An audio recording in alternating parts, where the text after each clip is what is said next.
తెలంగాణ రాష్ట్ర వ్యాప్తంగా ఉన్న రైతులందరికీ సీఎం రేవంత్ రెడ్డి మరో శుభవార్త అయితే అందించారనమాట. ఈ రోజు కేబినెట్ భేటీ అయితే ఉండబోతుంది.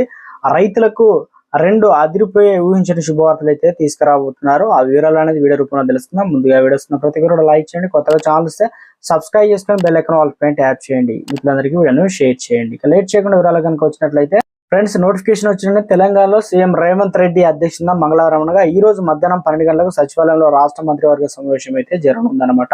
నేడు రేపు ఈసీ లోక్సభ ఎన్నికల షెడ్యూల్ విడుదల చేయనున్న ప్రచారం వేళ తెలంగాణ కేబినెట్ సమావేశం జరుగుతున్న ప్రాధాన్యత సంతరించుకుని సమావేశంలో మహిళలకు సంబంధించి అదేవిధంగా ప్రధానంగా రైతు బంధు సంబంధించి రైతు భరోసాగా మార్చడం ఇప్పటికే ప్రభుత్వం ఆల్రెడీ చెప్పేసింది. రైతు బంధు వచ్చే వానకాల సీజన్ లో వేస్తామని. ఈ సీజన్ సంబంధించి రైతు బంధు అనేది పాత డేటా ప్రకారం తీసుకుంటున్నాం.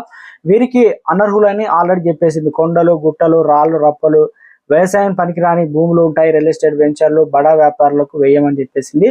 ఇక ప్రభుత్వం తాజాగా మరోసారి రైతు బంధు సంబంధించి రైతు భరోసాగా మార్చబోతుంది. ఎకరానికి 5,000 రూపాయలు పెంచబోతుంది. నిజమైన లబ్ధిదారులకే చేకూరాలి కాబట్టి ప్రభుత్వం దీనిపైన కేబినెట్ భేటీలో చర్చించబోతుందట. సో మొత్తానికి రైతు బంధు ఈ నెల చివరాఖరికల్లా వేయడానికి ప్రభుత్వం సిద్ధమవుతుంది.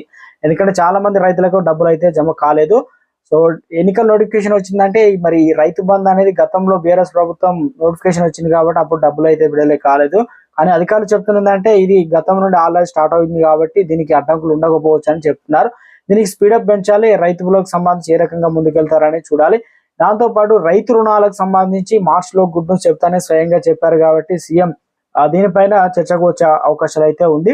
ఇప్పటికే బ్యాంకర్లతో పలు విధాలుగా సమావేశాలు అయితే నిర్వహించారు కాబట్టి ఒప్పందాలు కూడా కూర్చుకున్నారు. ఎందుకంటే నెలకు ఇంత వడ్డీ రూపంలో కావచ్చు, అసలుకు సంబంధించి 500-600 కోట్ల రూపాయలు ఈ రకంగా చెల్లించి ప్రభుత్వం మీద ఎక్కువ భారం పడకుండా ఇన్స్టాల్మెంట్ లో చెల్లిస్తే ఆ రైతుల నుంచి ఒకేసారి విడతల వారికి కాకుండా 2 లక్షలు రుణమాఫీ చేయడానికి ప్రభుత్వం కూడా ఈ రోజు మరి ఆ నిర్ణయాలు తీసుకునే ఛాన్స్ అయితే ఉన్నట్లు తెలుస్తుంది. ఇటు మహిళలకు సంబంధించి కూడా ఆల్రెడీ పాలో వడ్డీ రుణాలకు సంబంధించి ప్రభుత్వం ఆల్రెడీ 1,00,000 కోట్ల రూపాయలు రుణాలు అయితే అందిస్తామని చెప్పేసి ఈ రకంగా ప్రతిదానికి మహిళలకు ఇంపార్టెంట్ ఇస్తున్న కాంగ్రెస్ ప్రభుత్వం రేషన్ కార్డు అయితే ముడిపెట్టింది కాబట్టి ఇప్పటికే ఇందిరా మహిళలకు సంబంధించి ఆల్రెడీ నిన్న మనకు ప్రారంభించడం జరిగింది. విధి విధానాలు ఖరారు చేసడం జరిగింది అనమాట. సో ప్రభుత్వంకు మెయిన్ గా ఉన్నది రైతు రుణాలకు సంబంధించి రైతు బంధు సంబంధించి వీటిని ఫోకస్ చేసే అవకాశాలు ఈ రోజు మెండుగా కనిపిస్తుంది.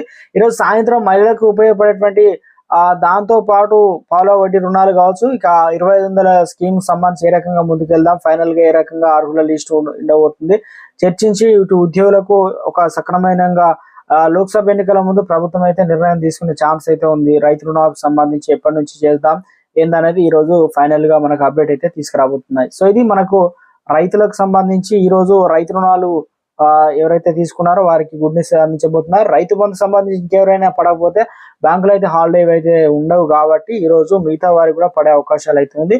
దీనికి ఫైనల్ గా కటాఫ్ ఈ నెల చివరాఖరుగా పెట్టుకునే ఛాన్స్ కూడా ఉన్నట్లు విశ్వసనీయ వర్గాలు. సో చూడాలి. ప్రభుత్వం నుంచి ఇచ్చిన అప్డేట్ తెలుస్తా. అందరూ లైక్ చేయండి, ఛానల్ సబ్స్క్రైబ్ సపోర్ట్ చేయండి. Thanks for watching.